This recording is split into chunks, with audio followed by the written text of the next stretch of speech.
Jam menunjukkan pukul 5 lewat 3 menit saat speed kami mulai meluncur di atas Sungai Pawan yang sedang sedikit goncangan karena kami sedang melalui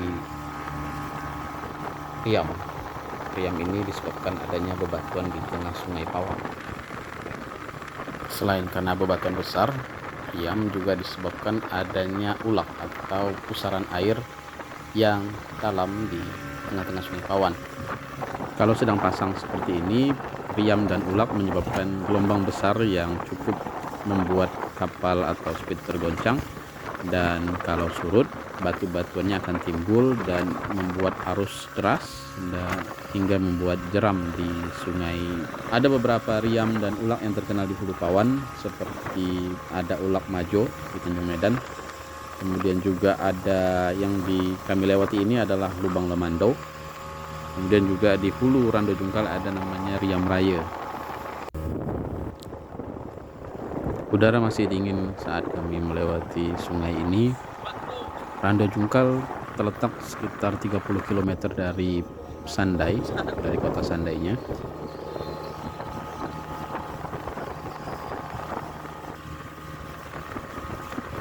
Bisa ditempuh dengan perjalanan darat sekitar setengah sampai 40 menit dengan jalan yang mulus. Namun saat ini tidak bisa dilalui karena beberapa ruas jalannya terendam banjir. Dari Rando Jungkal kita akan ketemu dengan Kampung Sepiri atau Dusun Sepiri, lalu ke desa induknya yang disebut Desa Demit. Di Desa Demit ini di seberangnya ada namanya Sungai Demit yang dulunya sampai ke Dusun Sumberjo, transmigrasi di Sandai. Dusun atau Desa Demit merupakan desa dengan mayoritas suku Dayak, sedangkan Rando Jungkal merupakan desa terakhir yang mayoritas suku Melayu di Hulu Pawan.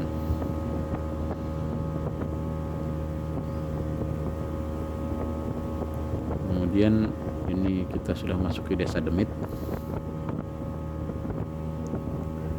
Saat ini kebanyakan orang sudah memilih bertempat tinggal di darat karena ada jalan raya yang cukup bagus dan besar hingga daerah tepian Sungai Pawan mulai ditinggalkan. Waktu tempuh dari Sandai ke Rando Jungkal lewat jalan darat dengan lewat sungai tentu berbeda. Untuk mudik atau melawan arus dari Sandai ke Rando Jungkal kita memerlukan waktu sekitar 1 jam atau 1 jam setengah. Untuk hilirnya ini bisa hanya mencapai setengah jam saja. Ini deras sekali riamnya karena ada bebatuan di tepi Sungai Pawan. Nah, ini kita memasuki riam di dekat daerah Demit yang cukup besar.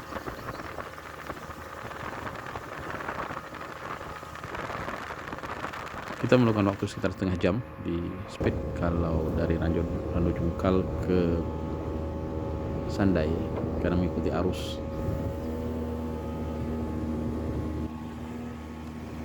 Speed yang kami naiki speed 40 pk yang bisa dimuat sekitar 4 orang.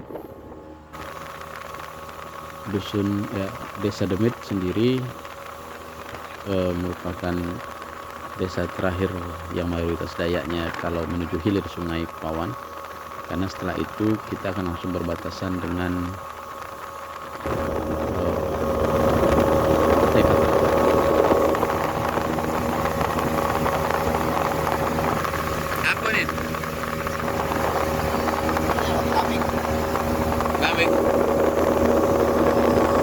yang merupakan perkampungan mayoritas Melayu serta juga beberapa penduduk yang mayoritasnya Muslim.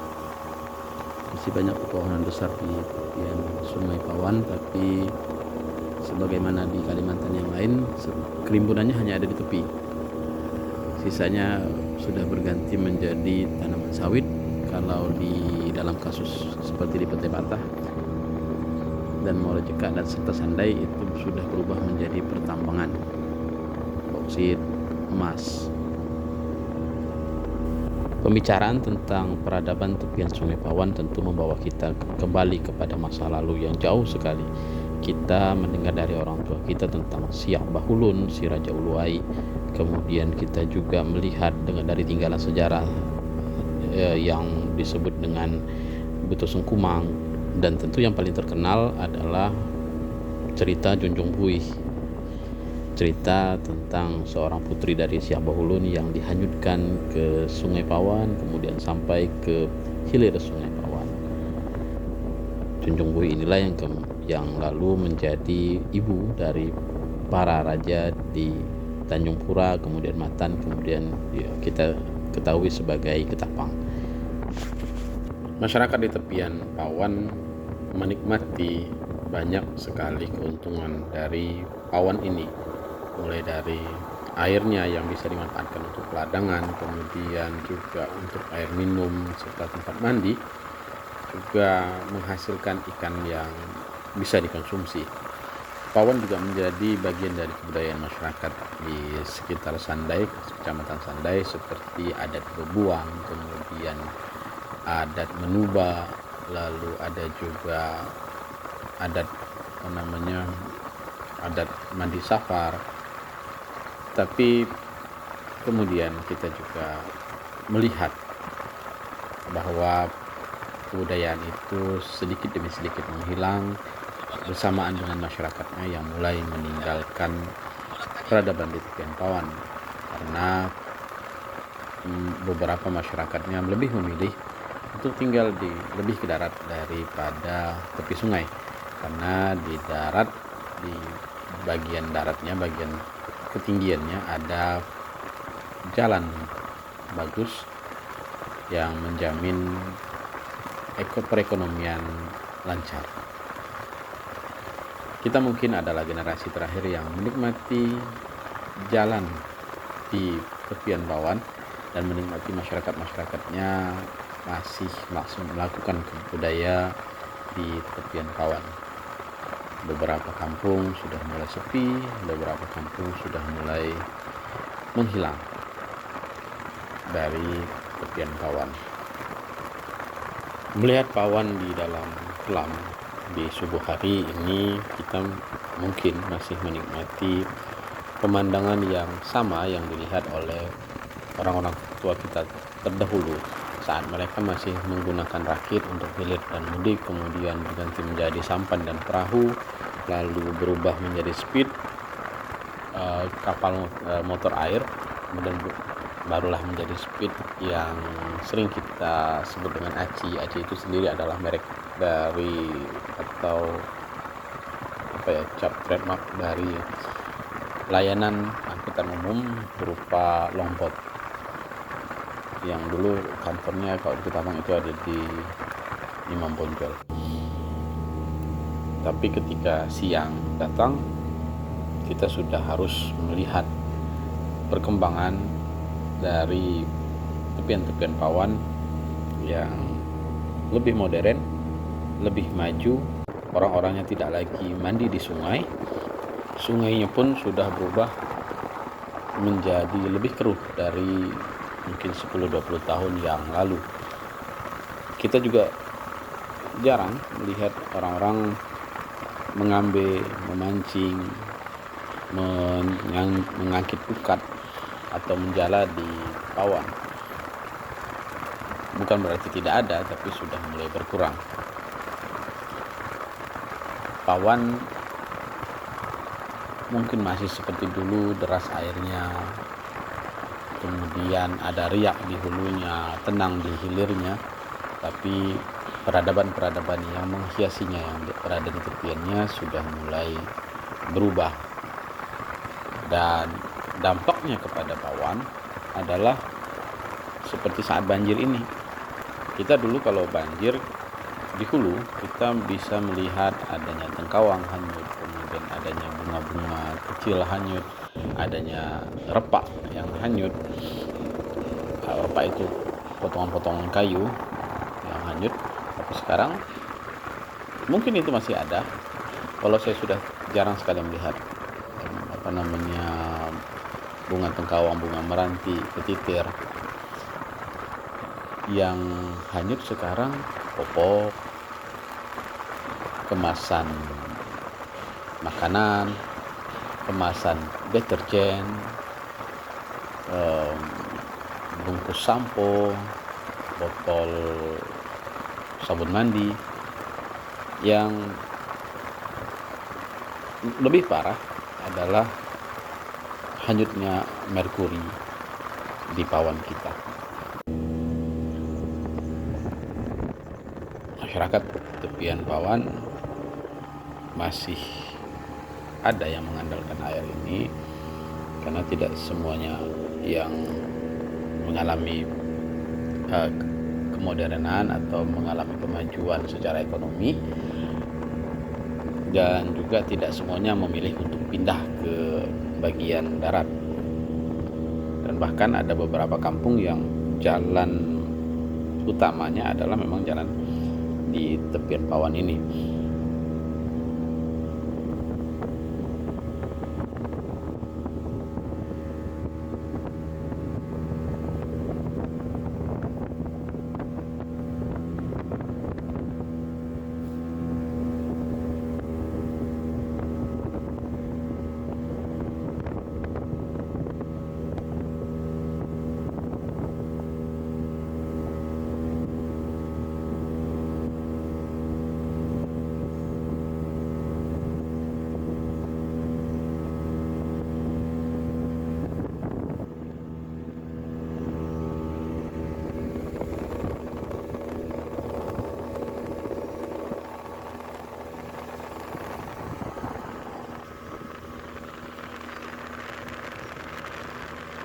Saat ini kita sudah sampai ke perbatasan antara Petai Patah dengan Muara Jekak yang ditandai dengan adanya Sungai Jekak yang ada jembatan gantung di tepiannya. Ini dia jembatan gantungnya.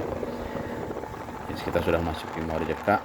Di Muara Jekak ini Kesultanan Matan pada 1828 ketika Sultan Muhammad Jamaluddin dijatuhkan oleh Belanda lewat serangan pada bulan Agustus hingga September 1828, Pangeran Ratu atau sekalian Raja, anaknya Sultan Jamaluddin, terpaksa harus mengundurkan diri, dan beliau memilih di daerah Muara Jekak. Namanya Pangeran Ratu Muda, kemudian anaknya Pangeran Ratu Kusuma Anom. Di Muara Jekak ini yang khas adalah adanya Pulau Karangluar, yang kalau kanan kita melalui kampung Muara Jekaknya sendiri, ada kampung Muara Jekak, kemudian yang di sana ada Karib kecil, ada dusun-dusun yang sungai rusak. Nah, kita tapi tidak melalui ini, kita melalui sebelah kiri pulau yang masih mayoritasnya masih hutan. Di Pulau Karangluar ini sendiri ada kalau di saat surut ada hiburan, ya pantai lah, karena kelandaian pulaunya ada bebatuan halus, dan di dalamnya sendiri kalau zaman kami kecil-kecil dulu ada orang suka ke keramat di tengah-tengah pulau ini, di tengah ujung pulau ini. Muara Jekak merupakan kampung terakhir sebelum Sandai. Kemudian karena ada pemekaran wilayah, Sandainya sendiri itu dipecah menjadi Sandainya, kemudian Sandai kiri di seberang, orang yang dulu menyebutnya Tangga Tanah. Kemudian kita juga ketemu dengan Terap itu sekarang jadi desa Istana. Jadi ada 3 kampung paling tidak yang pecahan dari Sandai. Nah, setelah Muara Jekak ini kita ketemu dengan desa Istana.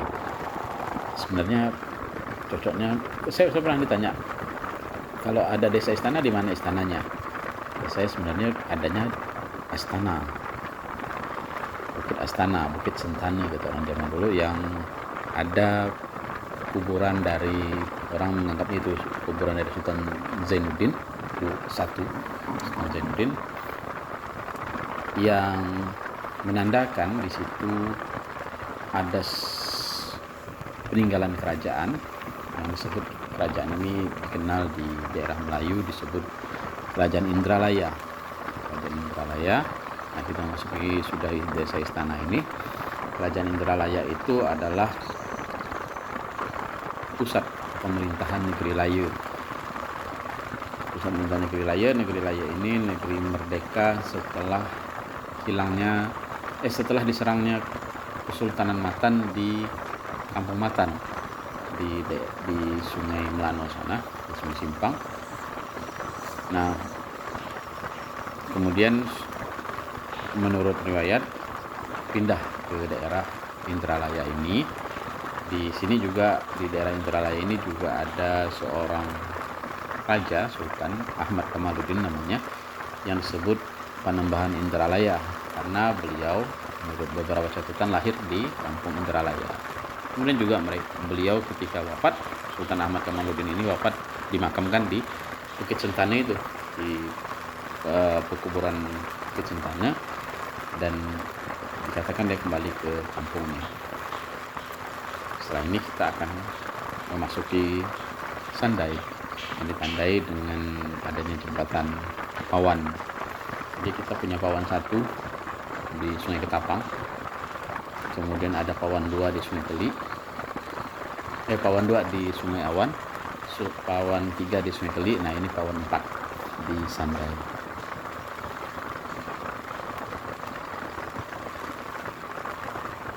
Kita memasuki Sandai dan ini jembatannya.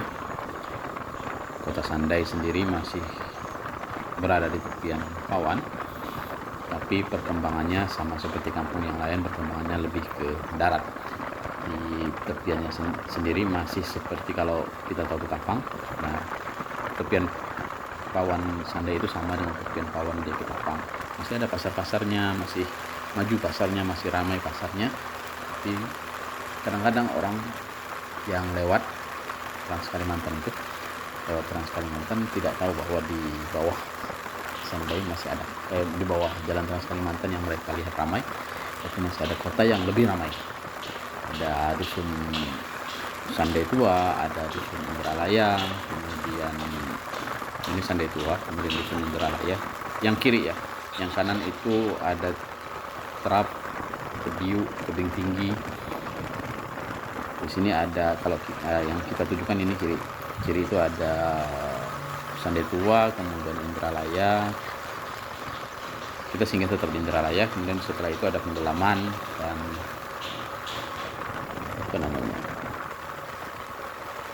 ada juga dusun Sungai Tuak dan Sungai Lantak.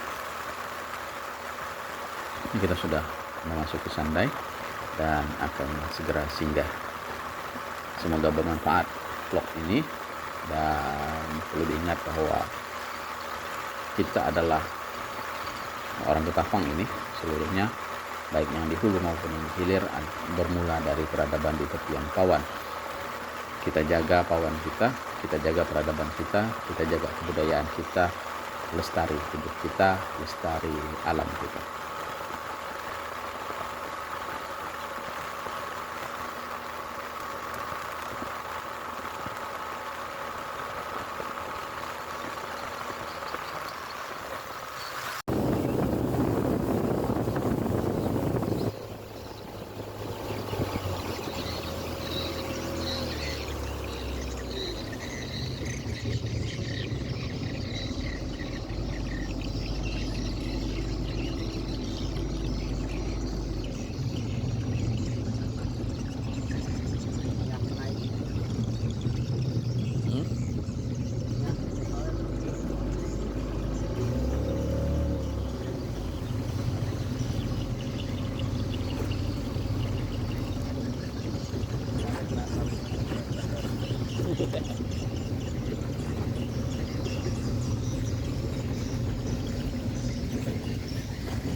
Bangun tidur loh.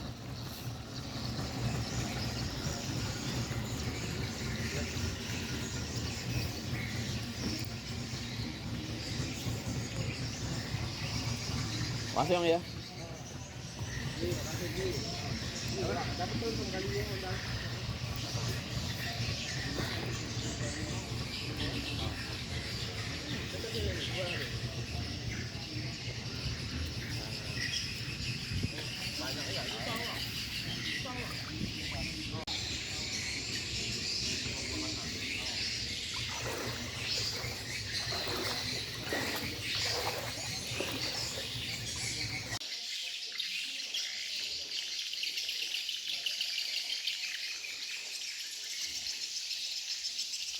Tahu lepas surut. Masih pasang nih.